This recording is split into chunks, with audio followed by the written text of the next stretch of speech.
अस्सलाम वालेकुम। बारान रहमत का बारिश का इंतज़ार हमें रहता है। इसकी बहुत सी वजूहात हैं। एक तो मौसम बेहतर होता है, इसके अलावा जब बारिश होती है तो ज़मीन को भी प्यास बुझाने का मौका मिलता है, दरख्तों को पौधों को पानी मिलता है, हम इंसानों को पानी मिलता है, ज़मीन का वाटर लेवल बुलंद होता है। अब बारिश की पैमाइश कैसे करें, ये एक ऐसा सवाल है जो कि आम तौर पे लोग सोचते भी हैं, लेकिन मज़े की बात यह है कि ये हम आम ज़िंदगी में पढ़ते भी रहते हैं, सुनते भी रहते हैं। मान लीजिए कि कहीं बारिश होती है, अखबार पे ख़बर आती है, न्यूज़ में ख़बर आती है कि फ़लाँ इलाके में इतने मिलीमीटर बारिश हुई। अब इस मिलीमीटर की पैमाइश क्यों ज़रूरी समझी गई, कब शुरू हुई और कैसे की जाती है, ये सादा से अल्फाज में आज हम समझने की कोशिश करेंगे।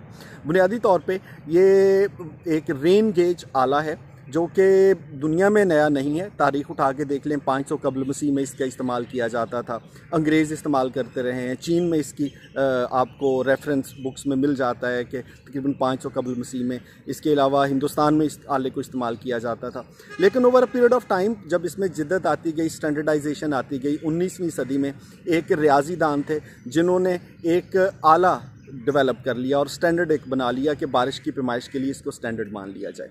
अब बुनियादी तौर पे ये एक आप समझ लीजिए कि ट्यूब की तरह एक आला है जो कि आप तहसील हेडक्वार्टर्स में फ़िक्स करते हैं। मेट्रोलॉजी डिपार्टमेंट जो है, मेट डिपार्टमेंट, महकमा मौसमियात का जो काम है, वो तहसील हेडक्वार्टर में ये एक आला नस्ब कर देते हैं। आप कह लीजिए कि वो एक जिस तरह पाइप का एक टुकड़ा होता है, तो वो फ़नल किसी जगह पे रख दी जाती है।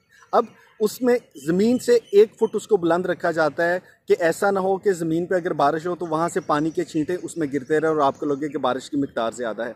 सो छींटों से बचाने के लिए ज़मीन से 1 फुट बुलंद उस आले को आप रख देते हैं, उस बर्तन को रख देते हैं, और उसके बाद उसके ऊपर एक कीफ लगी होती है जिसमें पानी जब गिरता है तो वो उसके नीचे जमा होता रहता है, और उसमें बाद में उसकी सिरिंज के ज़रिए पैमाइश कर ली जाती है। दर्जे लगे होते हैं कितने इंच पानी इसमें आया और पैमाइश हो जाती है। अब सवाल रहा कि ये मिलीमीटर जो है इसका क्या मतलब है। एक स्क्वायर मीटर का मतलब है कि 1 मीटर लंबाई, 1 मीटर चौड़ाई। इतनी जगह पे अगर 1 मिलीमीटर बारिश होती है तो उसका मतलब है कि 1 स्क्वायर मीटर में 1 लीटर पानी बरसा है। अगर आपके इलाके में खबर सुनते हैं कि 40 मिलीमीटर बारिश हुई तो इसका मतलब है कि 1 स्क्वायर मीटर के जगह पर 40 लीटर बारिश हुई। और इसी तरह से 100, 150, 200 मिलीमीटर, तो जितने भी मिलीमीटर हैं वो बुनियादी तौर पे 1 स्क्वायर फीट में कितने लीटर बारिश बरसी है, उससे आप उसका अंदाज़ा लगा सकते हैं। और इसको रेन गेज को एक स्टैंडर्ड माना जाता है, जिससे आप अंदाज़ा लगाते हैं कि किसी भी इलाके में बारिश की मिकदार कम या ज़्यादा है।